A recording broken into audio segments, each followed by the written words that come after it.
These numbers that we're seeing coming through from Abu Dhabi, the sector seeing 13% growth in the first half.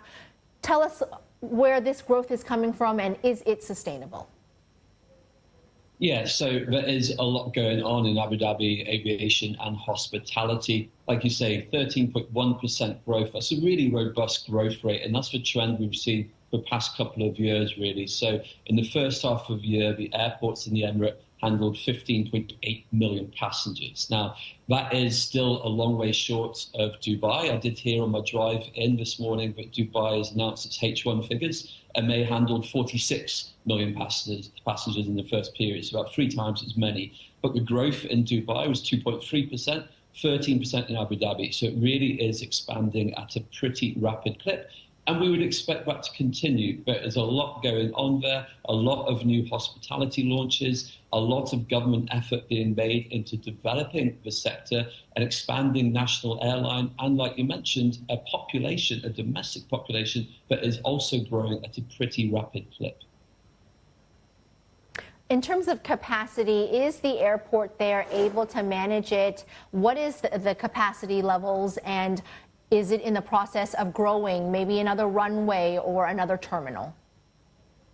Yeah, so there is ample capacity to grow there. The new airport was only launched a year or two ago, and it was launched very much with view in mind that this would be supportive of a decades-long expansion in air travel. This is, as is the norm in the UAE and in the various Emirates, they plan for the long term, especially in these big infrastructure projects. So there's lots of room still there for the airport, and likewise the airlines as well. Etihad, the local, the national carrier, is also planning to expand its fleet dramatically. And this will facilitate not only tourist business in Abu Dhabi, but also growing that crucial transit trade as well, really taking advantage of the new facility, of the world-class infrastructure, and the great geographical location is a meeting point of 3 continents, millions or billions of people within easy to short travel of there. So it's really got scope to grow much more from here.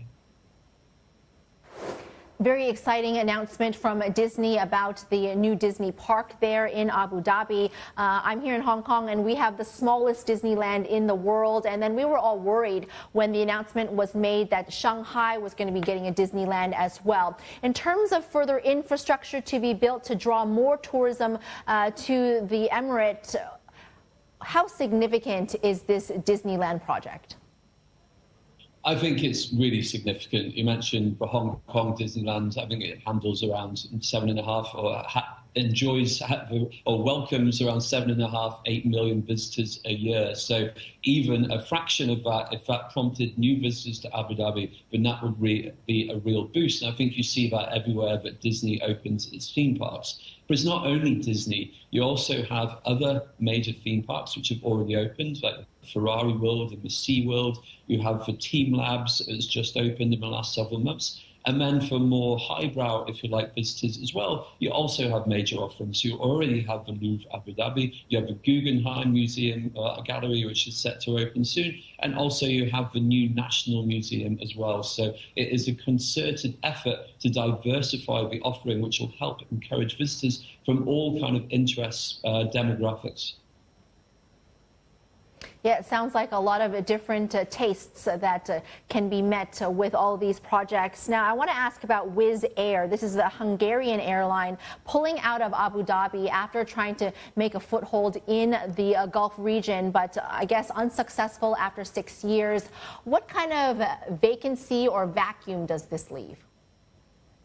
Yeah, so Wizz Air was the low-cost carrier that had been operating here for several years and had been expanding its routes quite swiftly. But like you say, it has pulled out of Abu Dhabi. It cited geopolitical tensions and also issues around the heat and its aircraft. It wasn't able to handle that. So that has left a gap on several of those routes. And what we've actually seen is that Etihad has already stepped in to fill some of those. So it's launched some new flights to Central Asia, for instance, which it hadn't been operating previously, and that Wizz Air had been. So it is an opportunity for a national carrier again, and will help the airline continue to grow. So I think they carried their growth in passenger numbers in H1 was up around 10%. So they're also seeing pretty robust expansion rate.